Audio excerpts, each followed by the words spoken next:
দুবছর পরেও টনক নড়েনি। দুর্বল সেতুতে গাড়ি তুলে মৃত্যুর মুখ থেকে ফিরে এলেন সরকারি আধিকারিকরা। জলপাইগুড়ি জেলার ধূপগুড়ি ব্লকের ঝাড়ালদা 2 নম্বর গ্রাম পঞ্চায়েতের অধীন ননাই নদীর ওপর বৃহস্পতিবার সন্ধ্যার ঘটনা। স্থানীয় সূত্রে জানা গিয়েছে, এলাকাটি একদিকে যেমন জঙ্গলে ঘেরা, জনজাতি গোষ্ঠী অধ্যুষিত, এর পাশাপাশি কৃষি প্রধান এলাকা। স্বাভাবিকভাবেই জেলার কৃষি দপ্তরের আধিকারিকদের পরিদর্শন চলতেই থাকে সারা বছর ধরে। এদিন গ্রামের কৃষিকাজের খবর নিতে গ্রামে পৌঁছন জেলার সহকারী কৃষি আধিকারিক। গ্রাম পরিদর্শন সমাপ্ত করে ননাই সেতু দিয়ে দপ্তরে ফিরতে গিয়ে ঘটে বিপত্তি। দুর্বল ভগ্ন সেতু গাড়ির ভারে ভেঙে পড়ার উপক্রম হয়। দ্রুত গাড়ি থেকে নেমে যাওয়ায় প্রাণে বাঁচেন কৃষি আধিকারিক সহ দপ্তরের অন্যান্য কর্মীরা। এরপর ঘুর পথে শহরে ফিরতে এক প্রকার বাধ্য হয় এই সরকারি দলটি। এই প্রসঙ্গে 2 নম্বর গ্রাম পঞ্চায়েতের উপপ্রধান রবি রাভা এক রাশ হতাশা প্রকাশ করে বলেন, 2 বছর আগে যখন এই সেতুটি ভেঙে যায় তখনই ব্লক এবং জেলা প্রশাসনের নজরে এনেছিলাম।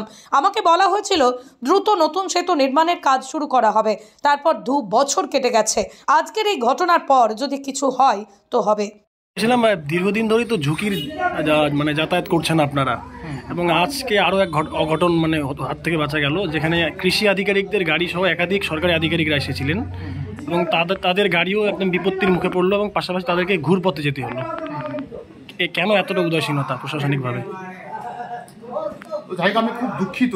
ইতিপূর্বে যখন 2 বছর আগে যখন বৃষ্টিটা ভাঙলো, তখনই কিন্তু আমি প্রশাসনের দৃষ্টি আকর্ষণ করছিলাম। সেখানে আমাদের ব্লক প্রশাসন, আমাদের জেলা প্রশাসনও কিন্তু সেটা এসে কিন্তু দেখে গেছেন এবং ওনারা কথা দিয়েছেন যে খুব তাড়াতাড়ি যে ব্রিজটা কিন্তু তারা মেরামত করবে। কিন্তু 2 বছর গত হওয়া সত্ত্বেও আজ অব্দি কিন্তু কোনোরকমভাবে সেই ব্রিজের প্রতি কোনোরকম কিন্তু কাজের এখনো পর্যন্ত কিন্তু আমরা গ্যারান্টি পেলাম না।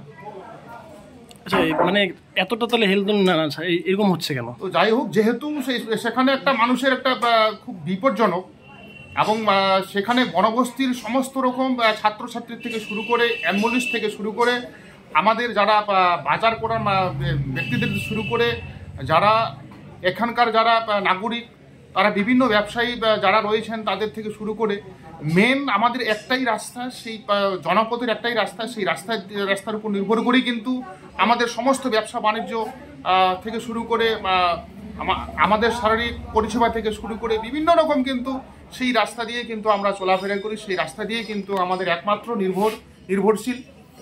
তো সেক্ষেত্রে কিন্তু আমি এলাকার একজন উপপ্রধান হিসেবে, জনপ্রতিনিধি হিসাবে আমার যেটুকু করার আমি জিপির থেকে কিন্তু সেই মেরামত করেছিলাম।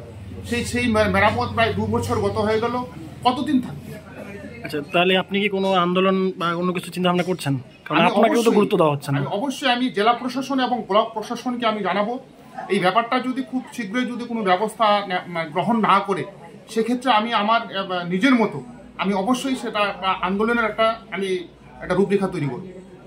উন্নত মানের পাঞ্জাব আলু বীজের বিশ্বস্ত প্রতিষ্ঠান দাস পটেটো কোং। আপনি কি আলু চাষি? আপনি কি আলুর ভালো ফলন চান?